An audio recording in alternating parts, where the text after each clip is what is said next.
Thank you for the invitation to come here. It's a great pleasure to be in Brittany again. My name is Gösta TOFT. I'm one of 6 vice presidents of FUEN. We are spread out in the whole of Europe, and it's just now the case that there are 2 from our borderland represented in the Presidium.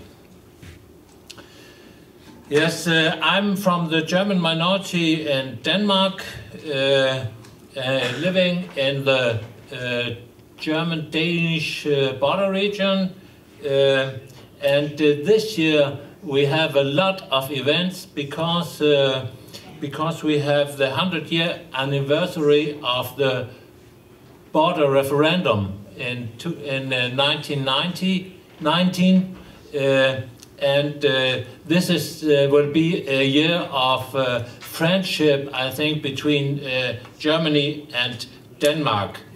This border region has a good cooperation between the majority on the one side and the minorities on the other side. We have good conditions, all the minorities in the region, and of course there are still problems we want to solve, but we want to solve them together, and that's the practice, and there have been conflicts in the history, but today we live as neighbors and partners in the region, and that's the main thing. To give you an example, we also signed the Minority Safepack initiative in our region, and our minority has about 50,000 members only. But we succeeded in getting 12,000 signs. That means that a lot of the people from the majority also signed the Minority Safepack initiative because they accepted the minority as a plus, as a wonderful thing for the country, and this is a good basis for cooperation. And of course, we know that this is not the case in all parts of Europe, and that's why we are here today. Yes, one of my first activities on European level at that time, it's 25 years ago, was for the European Bureau for Lesser Used Languages. At that time, I went to Plougastel, and we had a meeting there for the European Bureau for Lesser Used Languages, and this was first time I was introduced to your culture and your region here. It was fantastic, and I'm happy to tell you that one of the guests from Brittany are here today. Tanguy Luan, Anne-Marie Chapelain and Tanguy invited me to the house in Kemper. It was a great experience, I must say, and this time it was Jean-Pierre who did it. I think this is a good sign for a good idea for the cooperation we have on international level. So let me go on with the EU. The EU has one problem. There are no actions. There are some laws, but there are no action for safeguarding and supporting minorities in the EU. We have an EU treaty where it's written like this: in defining and implementing its policies and activities, the Union shall take into account the fight against social inclusion, a high level of education, and shall aim to combat discrimination based on racial or ethnic origin, religion, or belief. You know, that's very clear. It's very clear. And what did the EU do so far? They have an action for anti-discrimination in relation to the Roma people, but nothing else. And what we together experienced in the EU in the last 25 years have been a lot of recommendations, a lot of declarations and resolutions, especially in the Parliament. It started 1989 with the Affair resolution, which was really a change in EU policy at that time, but then there came no action, and that's why we started the Minority Safepack initiative with all these ideas behind it. And now I will make some steps together with you.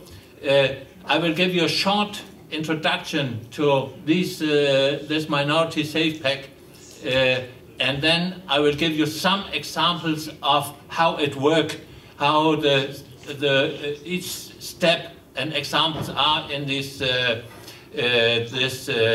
initiative.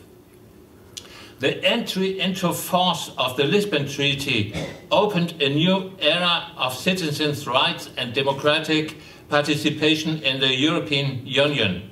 Citizens belonging to national and linguistic minority communities were among the first to make use of the treaty's revolutionary new instrument. It was really a new chance after Lisbon. And in order to request EU-level legislation to improve the protection and to strengthen the cultural and linguistic diversity in the EU. With the Minority Safepack initiative, more than 1 million citizens put forward their issues before the EU institutions, their member states and their fellow citizens in the EU.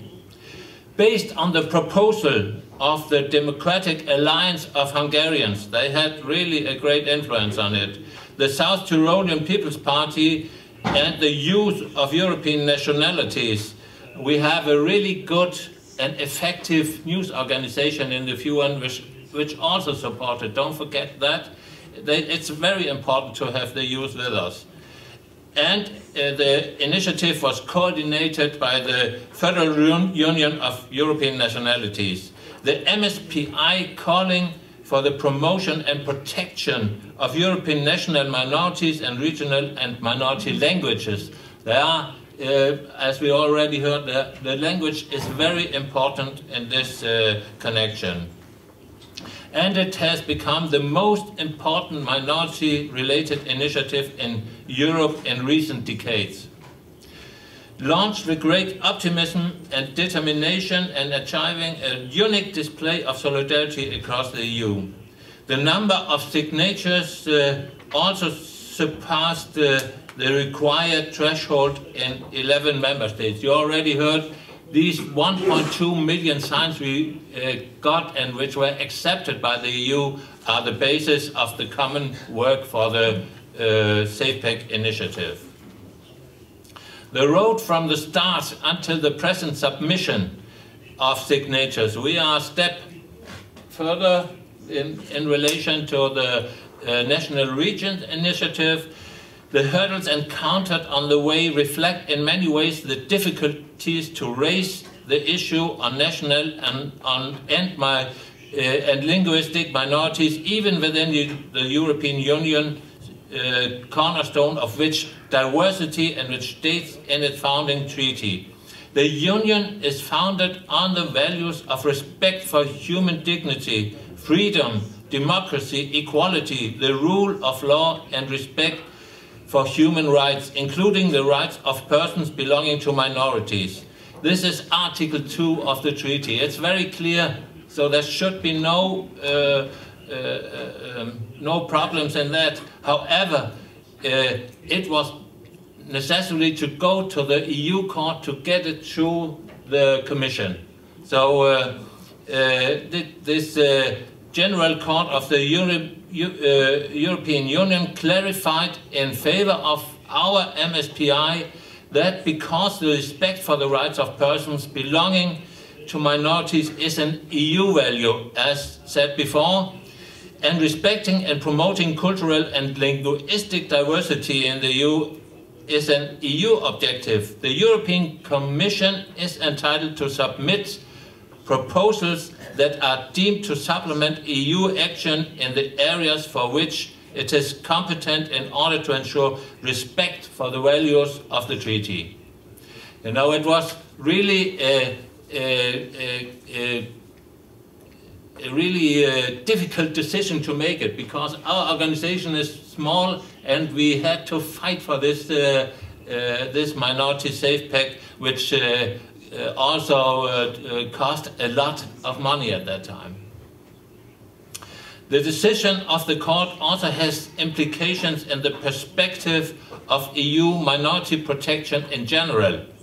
By determining that the EU is empowered to take measures for the protection of national and linguistic minorities based on Article 2 and also Article 3 of the treaty and Article 167 of the Treaty of Functioning, it can be considered as a green light to the Commission to take action for the protection of these minorities. As you heard from Jean-Pierre, it was the Juncker Commission was not in favor.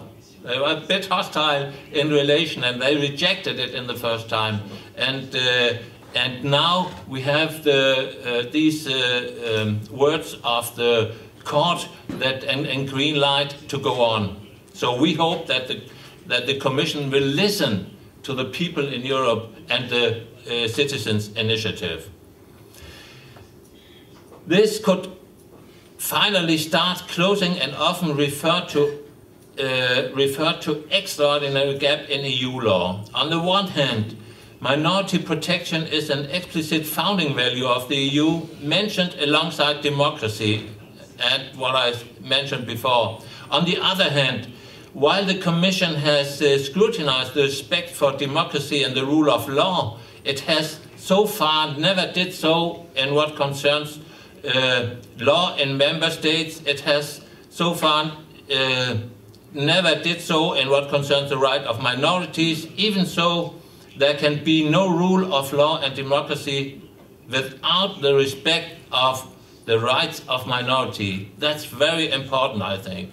Another aspect of this gap is that there are no legal measures in place for protecting national and linguistic minorities. Indeed, it was the absence of EU action that motivated the proponents of the Minority Safepack to develop their legislative proposals.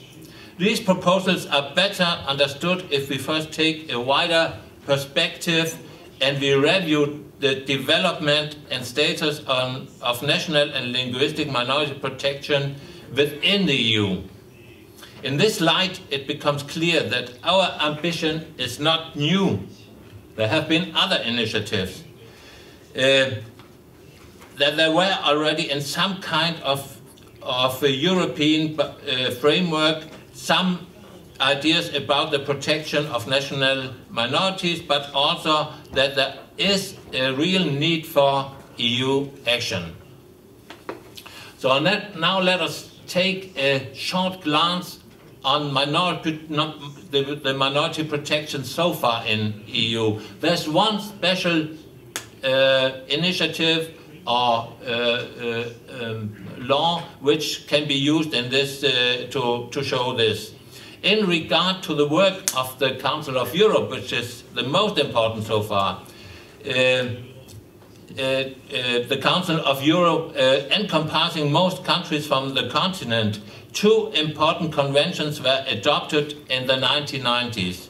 And I'm sure most of you know it, the objective of which were the establishment of a legal minimum of minority languages and peoples. The first is the European Charter for Regional and Minority Languages. And the second, the Framework Convention for the Protection of National Minorities.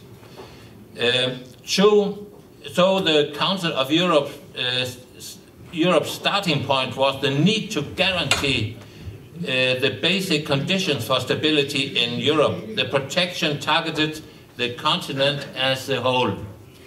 I have followed this implementation of these two conventions from the perspective of the German minority in Denmark in many years, and I really think it's a very well planned and a good instrument for minorities in Europe. These conventions are still the most important standards for the protection of national and linguistic minorities. However, their effectiveness is weakened by several factors. One such factor is that not all EU member states have signed up the conventions, or that they made reservations at the adoption. And I'm sure you know some of these countries. As you may know, France is one of these countries. We call on the government of France to ratify the Framework Convention for National Minorities and the Charter for Regional and Minority Languages. This is a very important step to take for the whole of Europe, not only for your country. It's so important that these countries which did not join so far also take this step. Another factor concerns the fact that the Council of Europe have no sanctions. They are so-called soft laws, but they have a good instrument involved in the convention. So I'm really in favor.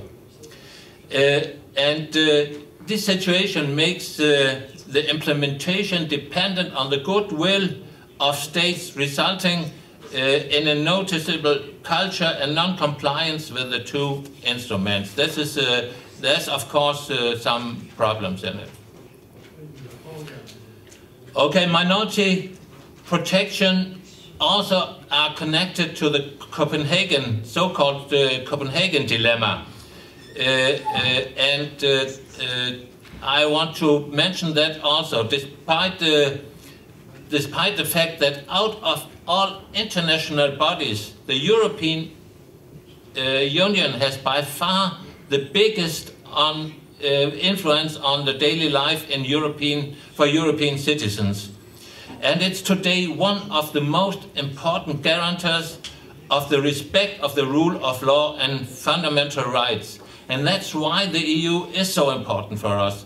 A consistent minority protection policy is still lacking. So far, the European Union has mainly focused on minority protection in the external policy. This includes, in particular, the Copenhagen criteria. You have heard it before, approved by the European Council in June '93, which every candidate country for accession to the European Union has to meet. Besides democracy, rule of law and human rights, the respect for and the protection and minority rights has become one of the most important political criteria in the pre-accession process for many of the East European countries and the countries in Central Europe. But thus, admittedly, the EU Eastern enlargement process provided a fresh impulse to go further with minority rights in Europe because of these Copenhagen criteria. One special problem of these criteria are the very often mentioned asymmetry, the very often cited Copenhagen dilemma. While the respect for the rights of national minorities is part of the set of political criteria, an accession candidate has to fulfill all the time of accession. No such criteria apply for states that are already members of the EU. This exactly is the case for France. You know, that's simply a problem. This results in a situation in which countries that were already members of the EU at the time the Copenhagen criteria were adopted by the European Council were never measured to the standard, but